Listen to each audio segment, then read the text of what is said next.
Well, this is going to be a sight for sore eyes, I can tell you. The Molson Group British Sidecar Championship goes to its third race here. We had two at Cadwell Park at a non-BSB event, so we already have championship standings coming here. So watch the lights. When the lights go, what sort of start is Tim Reeves going to get? And he jumped the clutch really, really beautifully.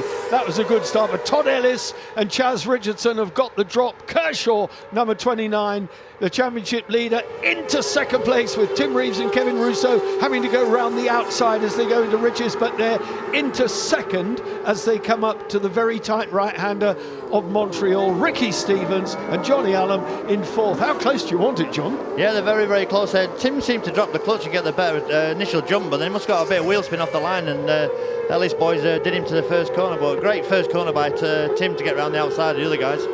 Yeah, he's brilliant on his corner speed. He just keeps it nailed, and now he's committed to this championship. He's going to want everything he can out of it. There are double points at Brands when we get to the finale, so Tim Reeves and Kevin Russo by all means have a chance of lifting the title, but it's a 10 race championship, 5 rounds.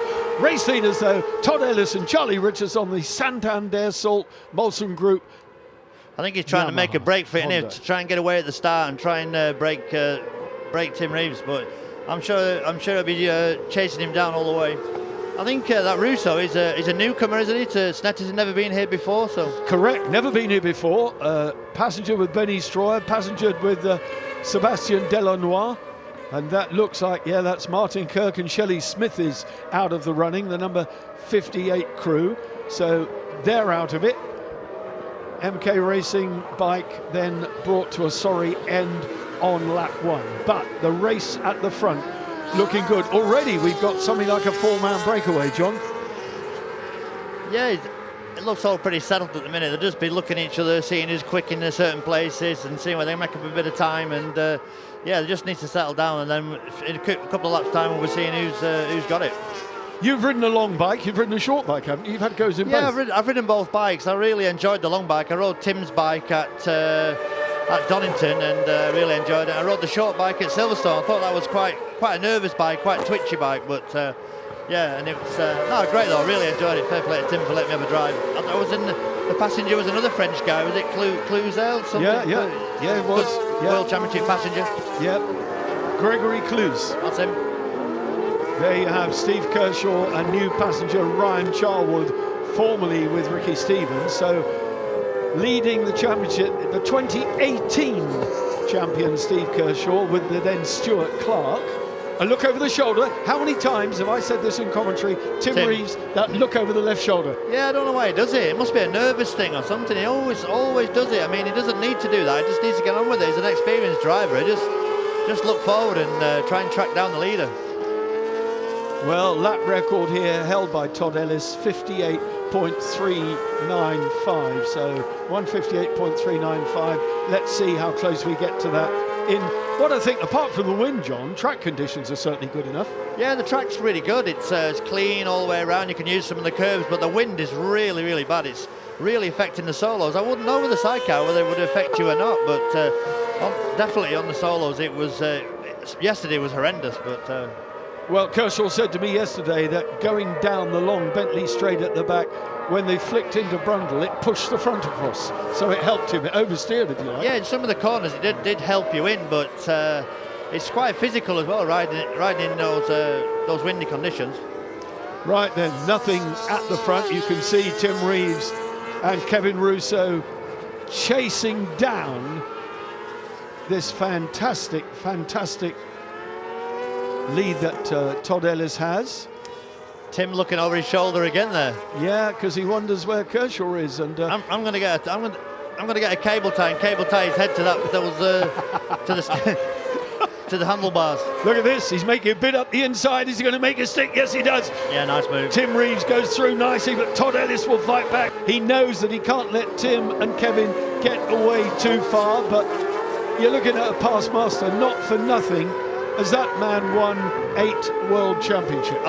You just took the words out of my mouth. I mean, Tim is class act today. I mean, you don't win world titles like that, but he made it look easy. But it'll be a bit frustrating for Ellis now. He needs to look now and see where he's sharper and make another move later in the race. Well, they're about a second off the lap record pace at the moment, so there's a bit more to come from these boys. That move on Todd Ellis allowed Steve Kershaw to close up a little bit. Where are the Birchells? Well, the Birchells are in 9th place on their short bike at the moment with the tuned Yamaha in.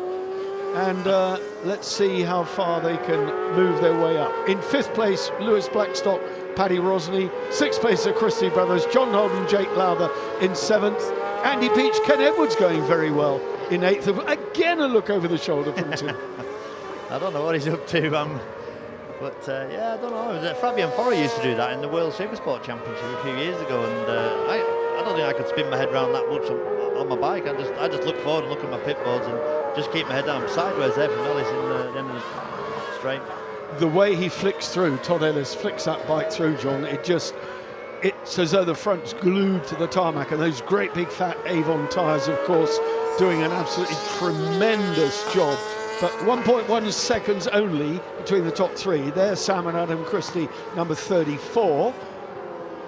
I had a look out on the track yesterday to watch them, and they just wheel spin everywhere. Just like along Corran Curve, all the way around Corran Curve. The boys were just spinning and spinning and spinning. And passenger was working really, really hard, hanging over that back wheel to try and find the grip. And these guys just don't get the credit they deserve. You know, they're proper athletes. I mean, I did a bit of passengering a few years ago for Steve Abbott at Aston and did 2 laps, and I was really, really tired. But that was when he was world champion in 2002. I was having a look. He was having a look, but Tim was almost inviting him through, and then the door was closed, wasn't it? Yeah, I've done 3 laps here of Snetterton as well with Steve Kershaw, would you believe? Gently, of course, but even that, it's because you're tense, it's exhausting, isn't it? You sort of get arm pump, you really hold on really tight, but them guys are moving and they're relaxed and they make it look so easy. And what will you be now, Barry? You're well in your 70s, so it's, it must have been hard holding on to that outfit. It was, you're quite right. You're quite right, and I'll take that one on the chin. I can't argue with that. A good ride, I have to mention the 4th place by Ricky Stevens and Johnny Allen. A new pairing. Ricky Stevens, of course, formerly a double champion. He's in 4th and looking very, very good. Now, I'll be impressed if Johnny Allen goes the full pace as well, because he hasn't done race distances with somebody of that speed. He helped Tommy Filt to his Bempsey title, but then race speed with Ricky Stevens will be a different kettle of fish. So, that's Rob Biggs and Jerome Schmitz out of it. The man from Chester and a Dutch passenger. Is that one of the Biggs, original Biggs? Is he another one? There must be loads of them, is there? From the Biggs dynasty, absolutely right. Yeah, absolutely bang on. And now the battle between Lewis Blackstock and Sam and Adam Christie. Number 34, the Christie boys, who have got a good engineering business preparing and tuning Sidecar race engines. Well, they would do, wouldn't they? But a class act as well. Doing a great job there, yeah. Them two look like they're really enjoying themselves, having a bit of a ding-dong around the circuit. Well, Lewis Blackstock came here sitting in, let's have a quick look at the paperwork, 3rd place in the championship on 32 points. Kevin Cable and Kyle Masters ahead of Rupert Archer and Ben Chandler, the number 70 outfit. And then those guys are packed up. It was nice guys, that 111 bike. They've got the beers, they've got the red wine, they've got the barbecue going, and Ben Holland and Jed Pilmore Brady going well. They've had mechanical problems. The number 60 green bike, I didn't expect that to finish, and neither did they. So they're doing pretty well. But Kevin Cable coming out, then past Rupert Archer. No, Rupert Archer just nipping across in front. The man from Shrewsbury hasn't been around much in recent seasons. Did the World Championship last year. We've had to cancel the World Championship, which Roger Body was planning for this year, John, just as recently as Thursday. The press release went out, so no World Championship. Yeah, what a crying shame. I know, them guys have done all that, getting all that sponsorship together, getting the teams together, everything together, and to get the carpet pulled from them. But at least we're racing, at least we're out here, we're doing some BSB. It's good to see the chairs here. I know they had their first race at Cadwell, didn't they? They went not with the BSB guys, but it's good to see them here. Well, this battle at the front is really, really close. We're only at half distance here. Look at Kershaw. Kershaw thinks if he can find a way past Todd Ellis and Charlie Richardson, then he might have a pop at the race leader, Tim Reeves. Another prolonged look over the left shoulder of Tim. He knows that he can't relax because he's got those two Santander Salt outfits breathing down his neck. How does it feel, John? Whatever you're racing, when you're like that and you've got two guys breathing down your neck, what goes through your head? Well, you just got to keep concentrating. You've got to make sure you hit all the apexes, keep nice and smooth. And you know, I just watched my pit board. It's been a long time since I've been running at the front of a race, though. But yeah, no, it's nice to be at the front. There's another retirement there.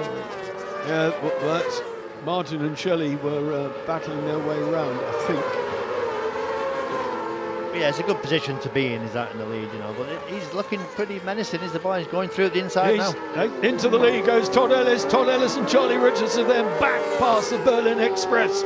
Big German sponsor Tim Reeves has, of course, Bonovo Action, and his chassis is a Rudy Schmidt, not an LCR. Yeah, not an LCR. He told me about it's that, an Adolf, yeah. Yeah, he's saying he's really enjoying it, he's really liking it. He said he's got to grips with it, but the lap 5 there, new lap record there by Ellis, I think, was 1:58.3, so he's really turning it up. There are two more Rudy Schmidt chassis out there. John Holden has one and Rupert Archer has one, so it's good to have a mix of chassis manufacturers as well. Absolutely. I mean, LCR seemed to have dominated everything, didn't they? But yeah, it's good to see another man. They all look the same, don't they? They look very similar, but yeah, it's good to see it out there. What engine has Tim got? Is he running the Yamaha engine? Tim's running Yamaha.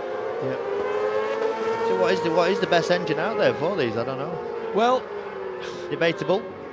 It's debatable. The Kawasaki at the moment, of course, we're restricted still to 600s. We're not running the 636. So the supply of Kawasaki engines is running out. You would think the Triumph engine would work quite good. The 3-cylinder Triumph engine, wouldn't you? Nobody's had a real good go with them. I think a couple of the TT guys have got a Triumph engine. Those two brothers have. Yeah, I think you're probably right, but the triple wasn't invited into the championship for the same reason that the 636 Kawasaki was. Ooh, I better not get too involved in the politics, but Tim again is looking pretty racy around the outside, but I don't think Tim's going to get around the outside of Coram Curve. No chance, but that's interesting. Well, Tim and Kevin looking good there. They are the filling in the Santander Salt sandwich. Honda leads, Yamaha in second, Yamaha in third. Tim back in the lead again. Oh, and a massive spin and a capsize by Todd and Chaz. Charlie Richardson running to get that outfit up the other way. Goodness it's a red me. Flag. Yeah, that's a shame. It's built up to a great race, but it's great to see both the guys are okay there. It was a clean move by Tim, and it just looked a little bit wide on the marbles maybe, and just spun it over. We were talking about it yesterday, and Todd Ellis's stepfather, who's Gary Bryan, who's the paddock mechanic, said, if you think you're going, get your head down inside. Right, he certainly did that. Bury your head, he said, otherwise you'll end up with a broken neck. Oh dear, yeah. So, I mean, a sidecar accident always looks more terrifying sometimes than it actually is, but yeah, a sidecar whizzing over and... but the boys are up and good to see. It's a shame that it was a good race. Well, come on, talk us through it. See what you think. Sure. I mean, he maybe just started him a little bit there, and then just a little bit wide on the dirty part of the track, and it just spun around, didn't it? But and then when they were going backwards, he just gripped and whizzed it over his roof. But yeah, he tucked his head in nicely there, and has the full weight of the outfit on top of him, and got a passenger there straight over to get the outfit back on his wheels. Very lucky that Steve Kershaw didn't collect him, I thought. Yeah, that's always a worry. Marshall's did a great job though, got the flags out, and that's it then. Well, red flag, and it's a victory for Tim Reeves and Kevin Rousseau. So 25 points kick-starts their season. Fantastic race here. Victory then for Tim Reeves, Kevin Rousseau from Kershaw and Charwood. Stevens Allen there in third. That's the podium. And then some 5 seconds behind the Christie brothers, Blackstock and Rosney. Teammates to Blackstock, Holden and Lowther. That's really good. Ben and Tom Birchall, 7th place on that short bike. No mean achievement from Peach and Edwards, Bell and Connell, and Rupert Archer, Ben Chandler in 10th.